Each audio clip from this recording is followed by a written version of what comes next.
தயவு பதிவு 3 நூற்பெயர் மாயை மாயை இயற்றி அருளியவர் அனகன் தயாநிதி சுவாமி சரவணானந்தா. திருச்சிற்றம்பலம். அருட்பெரும் ஜோதி அருட்பெரும் ஜோதி தனிப்பெரும் கருணை அருட்பெரும் ஜோதி. அத்தியாயம் 2. மலமும் மலரும். மலமும் மலரும். சிறப்புடைய இம்மனித பிறவியில் நாம் கடவுளை அறிந்து அவரது திருவருளால் அடைந்து வாழற்கே பிறந்துள்ளோம். ஆனால் இவ்வுண்மை முதலில் விளங்குகின்றதில்லை. அது விளங்குவதற்கு தக்க அறிவு பெறப்படாதிருந்ததே காரணமாம். எதுபோன்று எனில், சிசு பருவத்திலே பகுத்தறிவு சிறிதும் விளங்கப்படாதது போலாம். அப்பகுத்தறிவு பருவத்தே வெளிப்பட்டு ஒளிர்வதே போல நல்லொழுக்கம் நிரம்பியவனின் நெஞ்சத்தே உண்மை வெளிப்பட்டு ஒளிவிடுகின்றதாம்.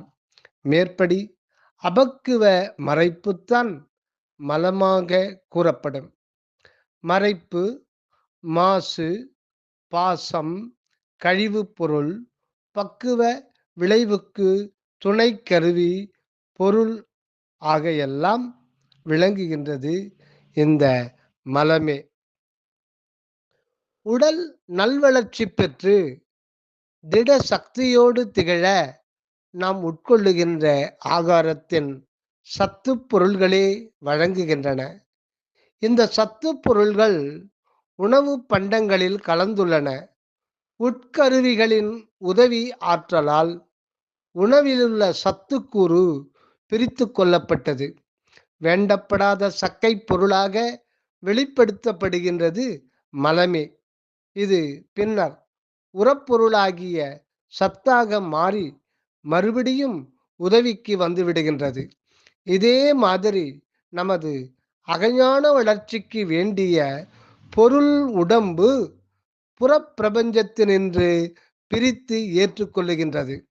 நமது ஆன்மாவாகிய அன்னப்பட்சி அசத்தாகிய மலதேகம் அழிந்து அழிந்து பின்னர் அதுவே அருளாக மாறி நின்று உண்மையை காட்டிவிடும் பக்குவத்தில் நமது ஆன்மாவாகிய அன்னப்பட்சி அசத்தாகிய மலதேகம் அழிந்து அழிந்து பின்னர் அதுவே அருளாக மாறி நின்று உண்மையை காட்டிவிடும் பக்குவ காலத்தில்.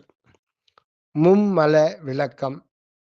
துணை தலைப்பு மும்மல விளக்கம்.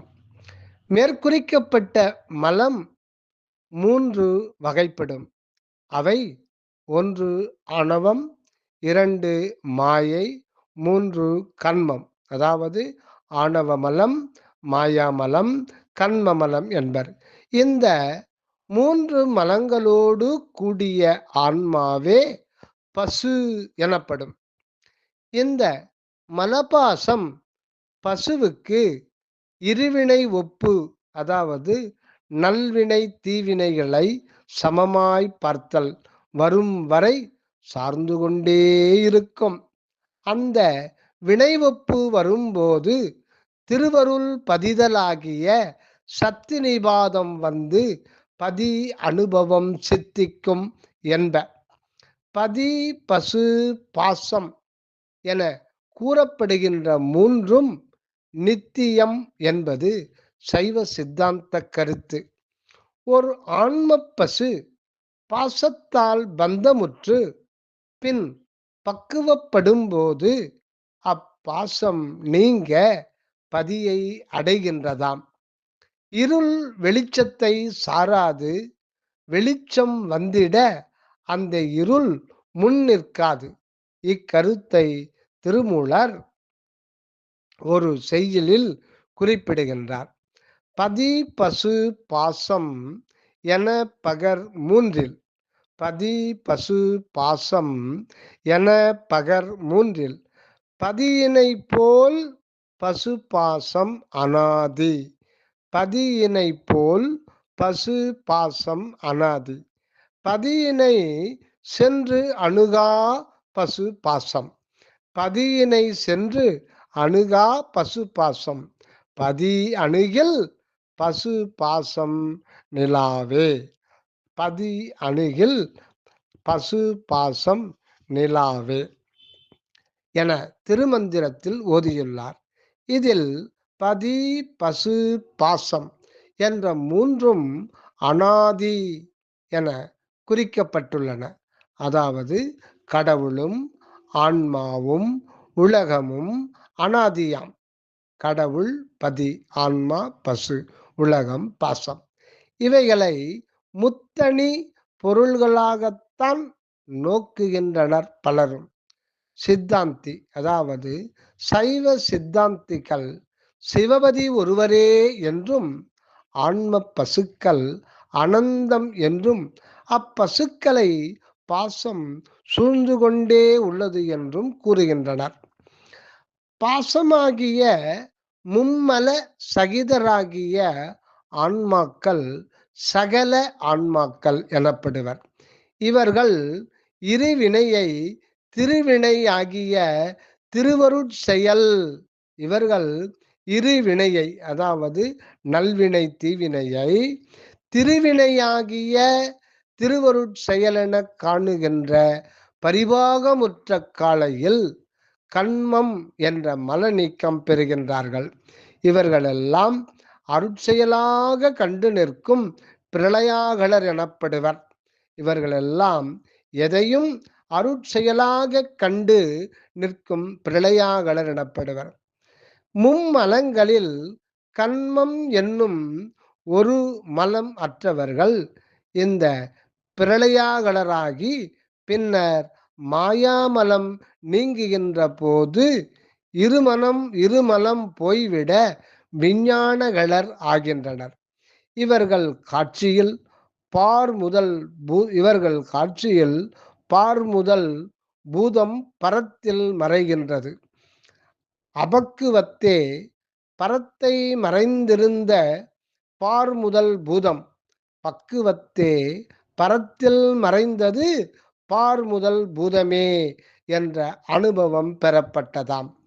மாயா கண்மமாகிய இருமலம் ஒழிந்த இவர்கள் ஒருமலமாகிய ஆணவ மலம் மாத்திரமாயிருக்கின்றார்கள்.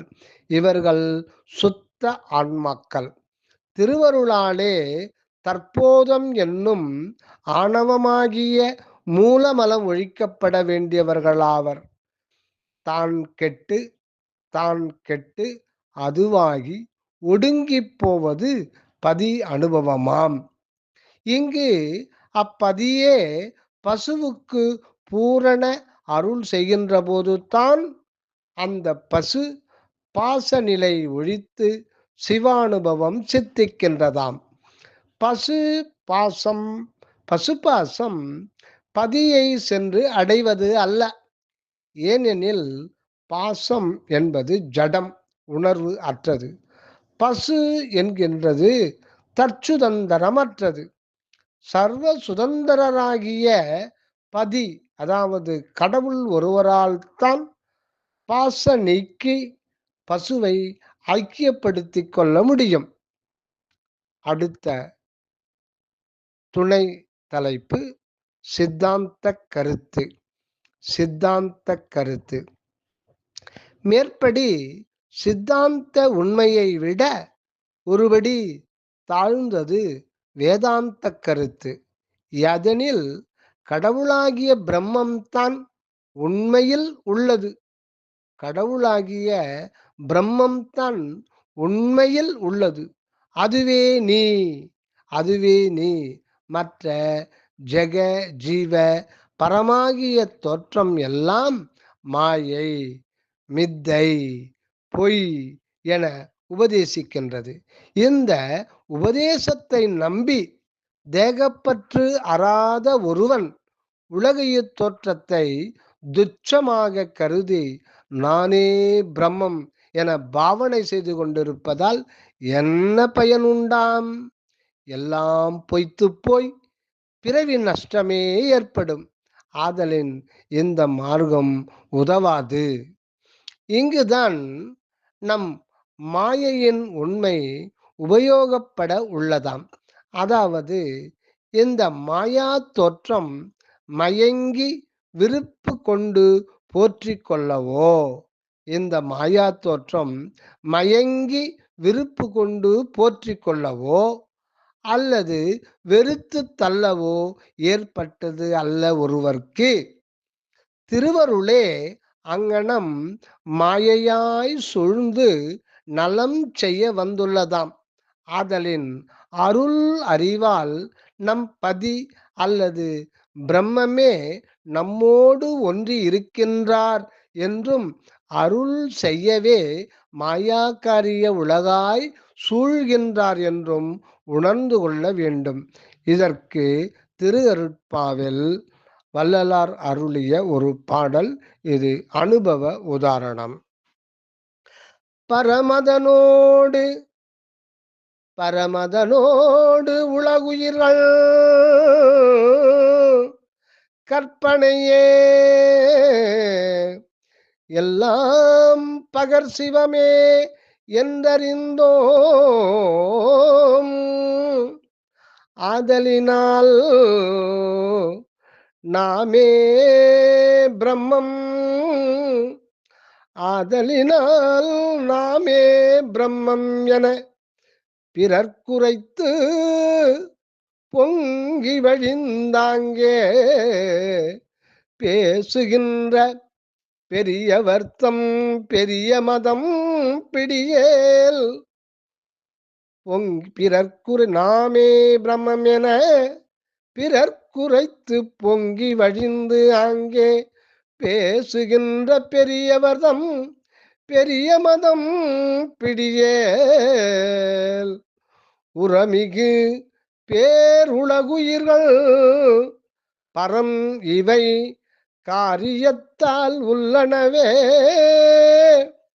காரணத்தால் உள்ளன அல்லனவே.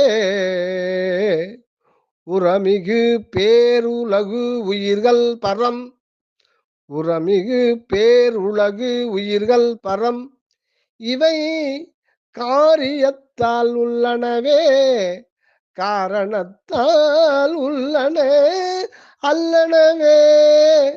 தரமிகு பேரருள் ஒளியால் தரமிகு பேரருள் ஒளியால் சிவமயமே எல்லாம் தாம் எனவே உணர்வது சன்மார்க்க நெறிபிடியே. தரமிகு பேரருள் ஒளியால் சிவமயமே எல்லாம் தாம் எனவே உணர்வது சன்மார்க்க நெறிவிடியே. இதனால் அருளால் பிரம்மமே யாவுமாயிருக்க கண்டு நிரதிசயானந்த வாழ்வு நடத்தி கொண்டிருந்தால் நல்ல அனுபவம் ஓங்கும். இந்த அருள் பழைய வேதாந்திகளுக்கு விளங்குவதில்லை. அவர்கள் பிரம்மத்தை பொய்ப்பாவனையில் பிடிக்க பார்த்தார்கள். அது ஆன்மாவில் நிழல் காட்டியது. அதனையே அந்த பிரம்மஸ்வரூபமாக பாவித்து விட்டனர். அயம் ஆத்மா பிரம்மம் அயம் ஆத்மா பிரம்மம் என்று, அதாவது இந்த ஆன்மாதான் கடவுள் என கர்ஜித்து விட்டன அந்த வேதாந்த சிங்கங்கள். ஆன்ம கண்ணாடியில் தெரிந்த அந்த பிரம்ம சாயையை பொய்ப்பாவனையால் பற்றி நின்று தியானம் நிஷ்டை சமாதி எல்லாம் செய்தார்கள். மாயை என்ற சூழ்நிலைகளை வெறுத்து துறந்து பிரம்மத்தில் பிரம்மை கொண்டு அழுந்தி கிடந்தார்கள். இதனால் சூழ வந்த கடவுள் மாயை தன் காரியத்தை நியதிப்படி செய்து கொண்டே இருந்தது, இருக்கின்றது, இனியும் இருக்கும். மாயையை வெறுத்தவர்கள் துறந்தவர்கள் அருள் மாயை கொடுக்க வந்த பொருள்களையும் வாழ்வையும் மறுத்து பெறவேண்டிய அனுபவத்தை பெறாது நஷ்டப்பட்டு போனார்கள். அப்படி அந்த மாயையை வெறுக்காதவர்கள், துறவு கொள்ளாதவர்கள், பொறிபுலன் இச்சை வாழ்வில் பற்று மிகக் கொண்டவர்கள் மாயையில் மயங்கி மூவாசையில் மூழ்கி கிடக்கின்றார்கள். இவர்கள் மாயையை காமம், வெகுளி, மயக்கம் நிறைந்த கண்களால் காண்கின்றார்கள். இவர்களுடைய வாழ்வில் விருப்புக்கு ஓர் எல்லை இல்லை. விருப்பு வெறியாக ஓங்கி எழுந்துள்ளது. இதனால் உலகில் எவ்வளவு துன்பங்கள் சூழ்கின்றன என்று நாம் தினசரி கண்கூடாக காண்கின்றோமே. இன்று அடுத்து துணை தலைப்பு மாயையின் நன்மை. மாயையின் நன்மை. நமது ஆண்டவர் வழங்கியுள்ள மாயா உலகம் நம் நல்வாழ்வுக்கு எக்காலும் வேண்டிய பொருள்களையெல்லாம் குறைவுபடாது என்றும் வழங்க உள்ளது. தயையோடு தயையோடு ஜீவன் நன்முயற்சி செய்து கொண்டிருந்தால் போதுமே. ஏன் பெரும் பாடுபட்டு அரும் பொருள்களையெல்லாம் மலைமலையாக சேகரித்து பாழ்படுத்த வேண்டும்? உண்டியும் உடையும் உறையுளும் சத்துவமும் தூய்மையும் அடக்கமுமாயிருக்க கொஞ்சமே பாடுபட்டால் போதுமே. அளவு கடந்த ஆவலால் இயந்திரங்களின் துணை கொண்டு இயற்கை வளத்தையும் ஆற்றலையும் பெரிதளவு வீணாக்குகின்றார்கள். தற்கால விஞ்ஞானம் அருள் நிறை உள்ளத்தினின்று காரியப்படுமானால் எவ்வளவோ நல்ல பயனளிக்கும். அருள் நாட்டமின்மையால் இந்த விஞ்ஞானத்தால் பெரிய தொல்லைகளும் ஆபத்துகளுமே அதிகரித்து கொண்டிருக்கின்றன. மாந்தர்கள் உள்ளத்தில் தயவு இன்மை மாந்தர்கள் உள்ளத்தில் தயவு இன்மை என்னும் பேய்க்குணம் நிரம்பி இருக்கின்றது. அதனால் எல்லா விதமான தீச்செயல்களும் வெளிப்படுகின்றன. தயவுடைய சிலரே இறைவன் அருளை வேண்டி இறைஞ்சி நிற்கின்றனர். இந்த நல்லோர் உள்ளம் உலகை கண்டு நடுங்குகின்றது. எதற்காக எனில் அறியாமையில் அழிவு பாதையில் விரைகின்றதே உலகம் என்றுதான் கவலைப்பட்டு கலங்குகின்றனர். இதனை அமைதிப்படுத்த மனத்தின் கண் தயை உண்டாகி ஒத்து வாழச் செய்ய திருவருள் என்று வருமோ திருவருள் என்று வருமோ என்று ஏங்கி பிரார்த்தித்துக் கொண்டுள்ளோம். நம் பதி தயாபெருஞ்சோதி வள்ளல் ஆதலின் சீக்கிரமே தயவு செய்வார். எந்த விதத்திலும் மாயா இருள் தயா ஜோதி முன் நிற்கப் போவது இல்லை. மூடமெல்லாம் முடியும் தருவாய் அடுத்துள்ளது. மூடமெல்லாம் முடியும் தருவாய் அடுத்து உள்ளது. தயவோடு உலகை தழுவிக் கொள்ளுவோம்.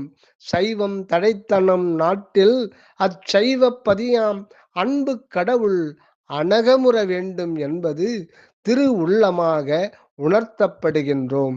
சைவம் தடைத்தனம் நாட்டில் அந்த சைவப்பதியாம் அன்பு கடவுள் அணகமுற வேண்டும் என்பது திருவுள்ளமாக உணர்த்தப்படுகின்றோம்.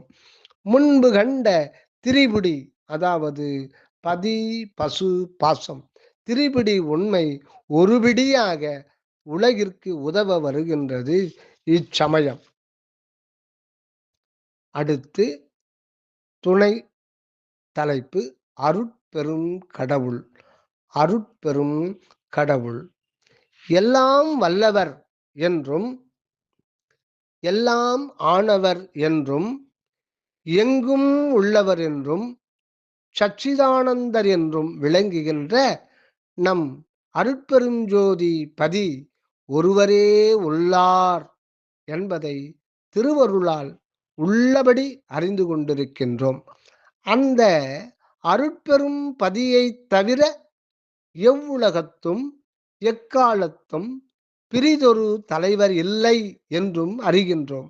அந்த ஒருவராகிய ஒப்பற்ற தனித்தலைமை பெரும் பதிக்கு ஆன்ம சிற்றணுவே என்றும் விளங்கும் உண்மை கோவிலாக உள்ளது என்றும் அறிகின்றோம். அந்த ஒருவராகிய ஒப்பற்ற தனித்தலைமை பெரும்பதிக்கு நம் ஆன்ம சிற்றணுவே என்றும் விளங்கும் உண்மை கோவிலாக உள்ளது என்றும் அறிகின்றோம். இந்த ஆன்ம சிற்றணு அம்பலத்தே தயாபெரும் ஜோதி கடவுள் எழுந்தருளி நித்தியராய் விளங்குகின்றார். இப்படி விளங்குகின்ற அம்பலத்து அரசுதானே எல்லா உலகத்து எல்லா பொருள்களுமாக தோற்றியுள்ளார் என்ற உண்மையை அவர் தயவே உணர்த்த உணர்கின்றோம். ஒன்றான பதியின் தயவும்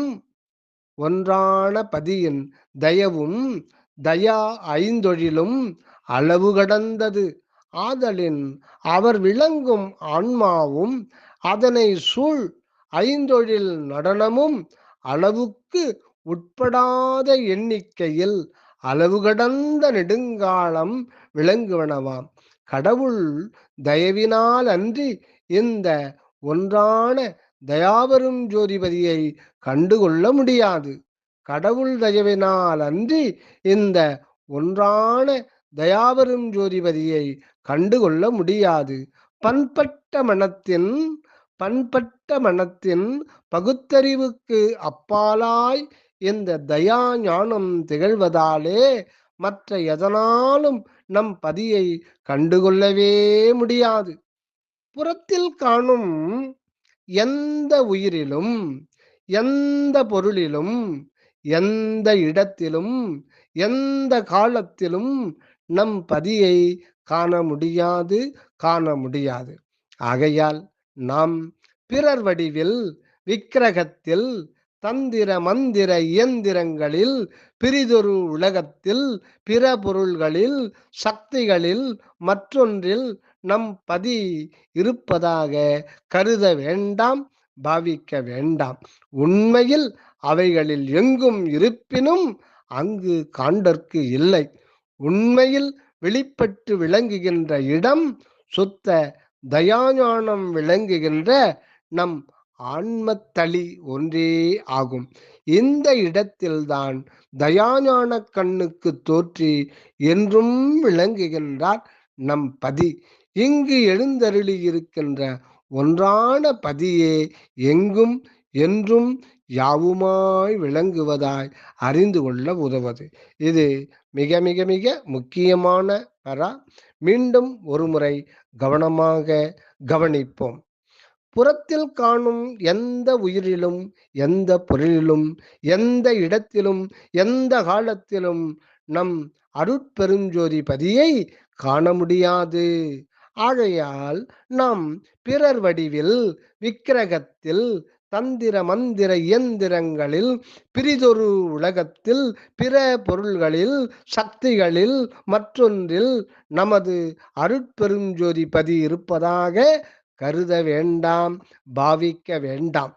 உண்மையில் அவைகளில் எங்கும் இருப்பினும் அங்கு அவரை காண்பதற்கு இல்லை. உண்மையில் வெளிப்பட்டு விளங்குகின்ற இடம் சுத்த தயாஞானம் விளங்குகின்ற நம் சிற நடு ஆன்மத்தளி ஒன்றே ஆகும். இந்த இடத்தில்தான் தயாஞான கண்ணுக்கு தோற்றி என்றும் விளங்குகின்றார். இங்கு எழுந்தருளி இருக்கின்ற ஒன்றான அருட்பெருஞ்சோதி பதியே எங்கும் என்றும் யாவுமாய் விளங்குவதாய் அறிந்து கொள்ள உள்ளது. திருவருட்பாவிலே இதற்கு உரிய ஒரு பாடலை பார்ப்போம். எவ்வுயிர்க்கும்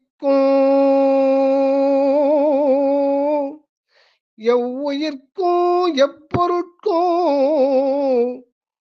உள்ளகத்தும் புறத்தும்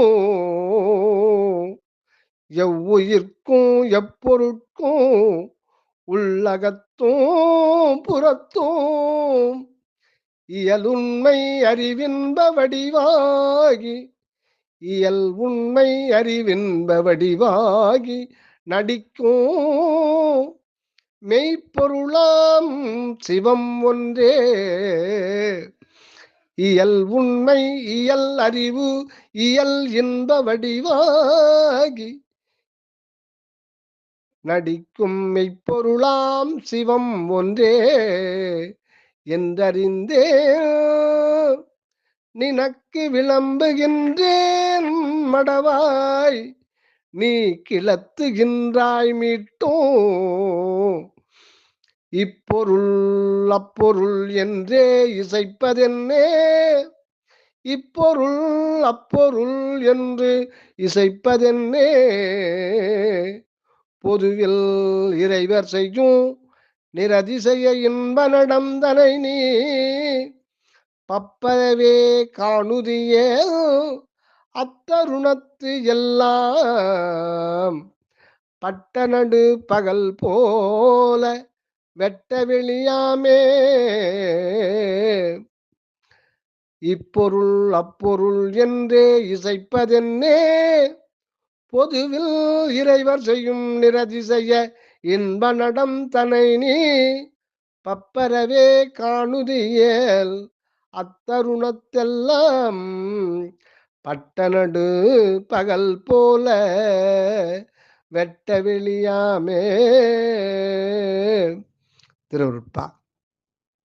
நம் ஒன்றான சிவபதியே எவ்வுயிராயும் எப்பொருளாயும் எந்த ஒரு அணுவாயும் உன்னின்று விரிந்துள்ளார் உன்னின்று விரிந்துள்ளார் உன்னின்று விரிந்துள்ளார். அப்படி நிற்பவர் சத்தாகிய இயற்கை உண்மையாயும் சித்தாகிய இயற்கை விளக்கமாகியும் இன்பமாகிய ஆனந்த நடனம் புரிகின்றவராயும் உள்ளார். அதாவது எந்த இடத்தும் அருட்பெருஞ்சோதிபதி ஆனந்த நடனம் சதா காலமும் புரிந்து கொண்டே தான் இருக்கின்றார். இப்படி யாவுமாய் நின்றாடும் நம் பதியின் நடன உண்மையை அகத்தளியில் அன்றி, அதாவது உண்மை கோயிலாகிய ஆன்ம ஆலயம் ஒவ்வொருவரின் சிறநடு விளங்குகின்றது. அந்த அகத்தளியில் அன்றி எங்கும் பிற எங்கும் காண்டற்கு இல்லை. இப்பொருள் என்றும் அப்பொருள் என்றும் இவர் என்றும் அவர் என்றும் இது என்றும் அது என்றும் சொல்லப்படுகின்ற பலவும் என்ன என்ன நம் ஆனந்தப்பதியின் தயாபெரும் ஜோதி நடனமே அல்லாது வேறு ஒன்று இல்லையே. அந்த ஆனந்த நடனத்தின் தோற்றமே எங்கெங்கும் புற உலகில் காணப்படுகின்றன. இயற்கை காட்சிகளிலே, வண்ண வண்ண மலர்களிலே, மண்ணியல் பொருள்களிலே, சருவினிலே, சக்திகளிலே வெளிப்பட்டு இலங்குவது எல்லாம் ஆனந்த நடனத்தின் மிக மிக நுண்கூறுகளே அன்றியும் உயிர்களின் புறத்தோற்றத்திலே, அக அறிவிலே, குணத்திலே, செயலிலே, அனுபவத்திலே அந்த ஆனந்தத்தின் சிற்றணுச்சிதறல்களே காண்கின்றோம். அன்றியும் உயிரினங்களின் நற்குண நற்செயல்களே அல்லாது தீக்குண கொடும் செயல்களிலும் நம் ஆனந்தப்பதியின் சங்கார தாண்டவ பயங்கர காட்சியை காண்கின்றோம். எனவே உலகில் உள்ள எதுவும் நமது ஆனந்த நடனபதியின் திருநடக்காட்சியின் சிறு சிறு தோற்றங்களாகவே ஒவ்வொரு உள்ளத்தின் உன்னின்று கண்டு ஓர்ந்து நிரதிசை ஆனந்தத்து இருக்கின்றோம். ஆகவே நம் அருட்பெருஞ்சோதி பதி ஒருவர்தான் நித்யானந்த நடனம் புரிந்து கொண்டுள்ளார் என தெளிந்து கொண்டிருக்கின்றோம். இந்த பதி ஒருவரையன்றி நாம் என்றாவது, பிறர் என்றாவது, பிற பொருள் என்றாவது, பிற சக்தி என்றாவது, மற்ற எதுவாவது உண்மையில் கிடையாது கிடையாது என்பது திண்ணம். இந்த நம் பதியே நம் ஆன்ம பசுவாகி பாச சூழலில் விளங்கிக் கொண்டிருப்பது அவரின் திரு நடன செயலே. மீண்டும் ஒருமுறை கவனிப்போம். ஆகவே நம் அருட்பெருஞ்சோதி பதி ஒருவர்தான் நித்யானந்த நடனம் புரிந்து கொண்டுள்ளார் என தெளிந்து கொண்டிருக்கின்றோம். இந்த நம் பதி ஒருவரை அன்றி நான் என்றாவது, அதாவது நான் எனது என்றாவது, பிறர் என்றாவது, பிற பொருள் என்றாவது, பிற சக்தி என்றாவது, மற்ற எதுவாவது உண்மையில் கிடையாது, உண்மையில் கிடையாது என்பது திண்ணம் திண்ணம். இந்த நம் பதியே நம் ஆன்ம பசுவாகி பாச சூழலில் விளங்கி கொண்டிருப்பது அவரின் திரு நடனச் செயலே. தயவு அற்பெருஞ்சோதி அற்பெருஞ்சோதி தனிப்பெரும் கருணை அற்பெருஞ்சோதி. இதன் தொடர்ச்சியை பதிவு 4 காண்போம். அகமிருந்து வருக அருளுடன், அனகமாக வாழ்க தயவுடன். நன்றி. தயாநிதி சுவாமி சரவணானந்தா.